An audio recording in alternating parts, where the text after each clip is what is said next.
नाचणारीच मूर्ती बसलेल्या स्वरूपात कशी बनवता येईल हे याचं एक अप्रतिम उदाहरण आमच्या मंडळाची मूर्ती आहे। आमचा खरा आनंद जो आहे तो आमचा पारंपरिक खेळ, आमचा डान्स, आमचा डाव, त्याला आम्ही डाव म्हणतो। हे गेले कित्येक म्हणजे आमचं ह्या मंडळाचं 96 वर्ष आहे। एक पुण्यातले गणपती हे प्रत्येक वेळेस काही ना काही वेगळ्या ह्याने ओळखले जातात।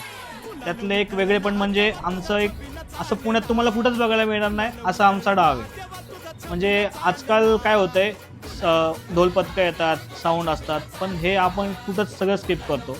आम्ही जो आमचा पारंपरिक खेळ आहे, जो पिढ्यानपिढ्या मागची 70-80 वर्ष चालत आला आहे, ज्याच्यामुळं आमचं मंडळ ओळखलं जातं, तो आम्ही अजून पण कंटिन्यू चालू ठेवलेला आहे। डाव म्हणजे ॲक्च्युली काय आहे, एक आपण पहिले जे गावात जत्रा व्हायचे, मेळे व्हायचे, त्या कन्सेप्टमधनं हा तयार झालेला खेळ आहे।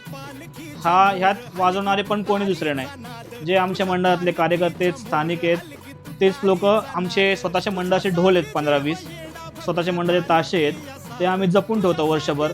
त्यातनं जे शिकलेले आहेत, ज्यांना व्यवस्थित वाजवता येतं असे कार्यकर्ते आहेत, ज्येष्ठ लोक आहेत, जे आम्हाला वेळोवेळी मार्गदर्शन करतात, त्यांचा सल्ला घेऊन आम्ही आजपर्यंत हे टिकवून ठेवलेलं आहे। तसंच एक 200 मिनिमम 200 कार्यकर्ते असतील आमचे नाचणारे, ह्यात बाहेरचा कोणच नाही।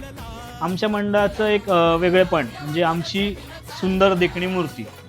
ह्या मूर्तीची पण कन्सेप्ट आमच्या खेळ म्हणजे आमच्या डावातून आलेली आहे। पहिली जी वाड्यात मूर्ती बसायची ती छोटी मूर्ती होती।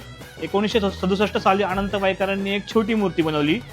आम्ही त्यांना सांगितलेलं मंडळाच्या ज्येष्ठांनी की आमचं जे मेन स्वरूप आहे डाव, त्याच्यावरून एक नाचणारी गणपतीची मूर्ती असा एक कन्सेप्ट घेऊन एक वेगळी मूर्ती बनवावी।